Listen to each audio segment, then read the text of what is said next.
Hello guys, welcome back to my channel.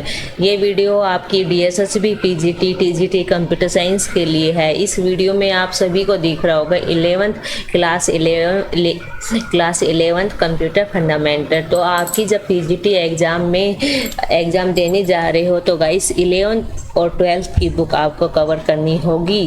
Without cover करके आप नहीं जा सकते हो। और तो 11th और 12th की बुक कवर करते हुए मैं आपकी ये वीडियो फर्स्ट लेकर आई हूँ कि इसमें आपकी क्लास 11th की जो कंप्यूटर साइंस की बुक है उसमें हर टॉपिक मैं आपको cover करवाऊंगी।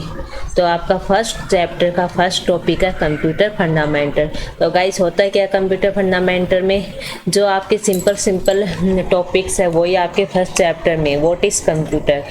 Computer is an advanced electronic device that takes raw data as an input from the user and process it under the control of set of instructions called program, produce a result output and save it for future use। Input लेता है users से, process करता है उसको अंदर ही अंदर and output provide करता है यूजर को। जैसे आपका एक कंप्यूटर है, इसमें इनपुट है, फिर प्रोसेस हुआ, फिर आउटपुट हुआ। इसमें जैसे आपके होम से भी काफ़ी एग्जाम्पल ले सकते हो आप, जैसे जूसर की मशीन हुई, वॉशिंग मशीन हुई, इन सब का भी यही काम है। तो नेक्स्ट टॉपिक है evolution of computer. Evolution of computer from the simple calculator to a modern day powerful data processor. Computing device है जो आपकी इवोल्यूशन ऑफ कंप्यूटर, जो फर्स्ट जो कंप्यूटर आए उसके बाद कौन सा कंप्यूटर आया, फिर कौन सा कंप्यूटर आए, वो सब आपका इसमें है। तो ये आप एक बेसिक है, ये आप रीड कर सकते हो ओनली, इनसे क्वेश्चंस आ जाते कभी कभी। देन नेक्स्ट टॉपिक है आपका कंप्यूटर जनरेशन की। आपके फिफ्थ जनरेशन है टोटल। फर्स्ट जनरेशन में क्या है, सेकंड में क्या है, थर्ड में है। इस टॉपिक से एक क्वेश्चन आपका आता ही आता है। तो फर्स्ट हम स्टार्ट करते हैं फर्स्ट जनरेशन से। तो फर्स्ट जनरेशन में आपका पीरियड टाइम पूछ लिया जाता है। ये आपका 1942 1956 है। फर्स्ट जनरेशन में आपका यूज क्या हुआ, वो डेवलप बाय यूजिंग, किससे डेवलप किया गया? तो वैक्यूम ट्यूब से डेवलप किया गया था। तो फर्स्ट जनरेशन में आपकी वैक्यूम ट्यूब यूज हुई थी। ठीक है, एग्जाम्पल पूछ लिए जाते हैं। तो इसमें ENIAC, EDBAC ये सब बाइनरी डाटाबेस पर डिपेंड थे। देखो काफ़ी साइज में काफ़ी लार्ज था आपका first generation computer. Second generation में द पीरियड था आपका 1956 टू 1963। इसमें आपका क्या यूज हुआ था गाइस? सेकंड जनरेशन में आपका ट्रांजिस्टर टेक्नोलॉजी यूज हुई थी।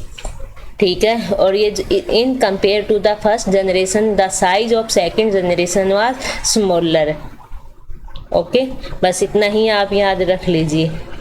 थर्ड जनरेशन में आपका क्या हुआ था? The period 1963 to 71 third generation का पीरियड टाइम था। इसमें आपकी IC टेक्नोलॉजी यूज हुई थी, इंटीग्रेटेड सर्किट आपका इसमें यूज हुआ था। बस इतना ही आप इसमें याद कर लीजिए। फोर्थ जनरेशन का टाइम पीरियड क्या था? 1972 टू 2010 इसका 2010 इसका टाइम पीरियड था।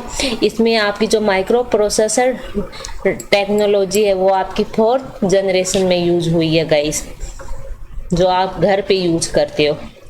फिफ्थ जनरेशन में आपका अभी तक है जो रिमोट पर जो काम हो रहा है वो आपका फिफ्थ जनरेशन में आता है।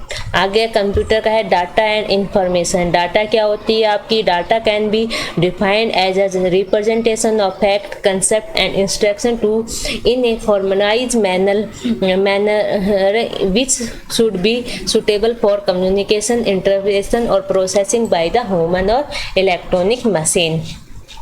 Data is represented with the help of characters such as alphabet, AZ, smaller AZ, 0 to 9 special character, etc. What is information? Information क्या है आपकी? Information is organized or classical data which has some meaningful value of receiver। Data क्या है कि आपने कुछ बहुत smaller में ले लिया, कुछ फैक्ट ले लिए, कुछ कंसेप्ट ले लिया, कुछ इंस्ट्रक्शन ले लिया। जो इंफॉर्मेशन है वो आपके कंप्लीट ऑर्गेनाइज मैनर में, जो ऑर्गेनाइज रूप में आपका डाटा है उसको आप इंफॉर्मेशन बोलते हैं। Which has some meaningful value of the receiver. Information is the processor data on which decision and action are based. ठीक है। For the decision to be meaningful the processor data must qualify the following characteristic. Time होनी चाहिए, accuracy होनी चाहिए, completeness होना चाहिए, तो ये सब आपका उसमें आता है।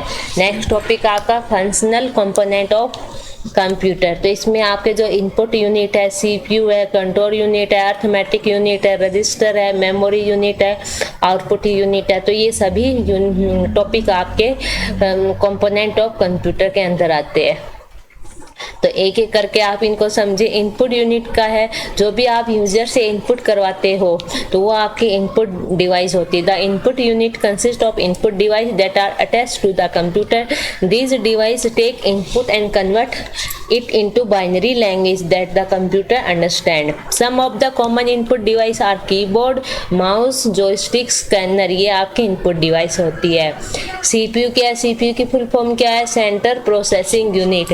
Once the information is entered into the computer by the input device, the processor process it. The CPU is called the brain of computer because it is control center of the computer. It first, जब आप CPU क्या है? CPU को आप brain of computer भी बोलते हो। इसके अंदर आपके ALU, CU, मेमोरी, रजिस्टर सब आपके CPU के अंदर होते हैं। तो ये एक क्वेश्चन आता है आपका, जो ब्रेन ऑफ कंप्यूटर कौन है, CPU है या CU है? तो आपका CPU होगा। ALU की फुल फॉर्म क्या है? Arithmetic and logic unit. The ALU as it is name signals perform mathematical calculation and takes logical decision. Arithmetic calculation include addition, subtraction, multiplication and division. Logical decision involve compare of two data item it to see which one is larger and smaller और equal. Control unit. The control unit coordinated and control the data flow in and out of the CPU and also control all the operation of ALU। तो ये आपकी सब control unit करती है। Memory register सभी को पता है, ये temporary unit of memory in the CPU। These are use to store the data which is direct use by the processor.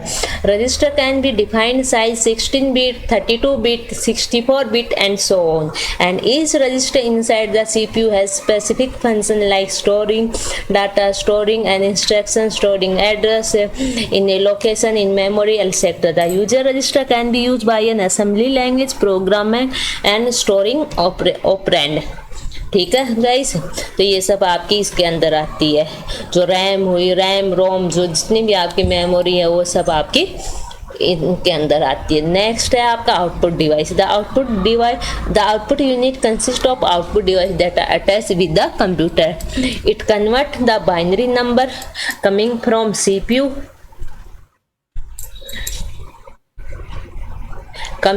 CPU जो भी आपका जो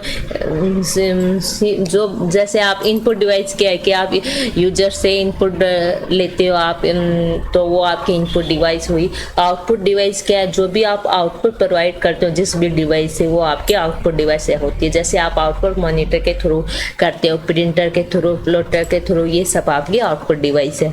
thank you guys. Next video में इसके आगे के टॉपिक मैं लेकर आऊँगी। 11th और 12th की कंप्लीट टॉपिक मैं आपके कवर करवाऊंगी। ये वीडियो मैंने थोड़ी फास्ट करवाई क्योंकि इसमें बेसिक है। जो PGT कंप्यूटर साइंस का पेपर देने जा रहे हैं उन स्टूडेंट को सभी को ये सब पता होगा। तो आपको 11th और 12th की कंप्यूटर साइंस की बुक कंप्लीट करके जाना होगा। Thank you guys.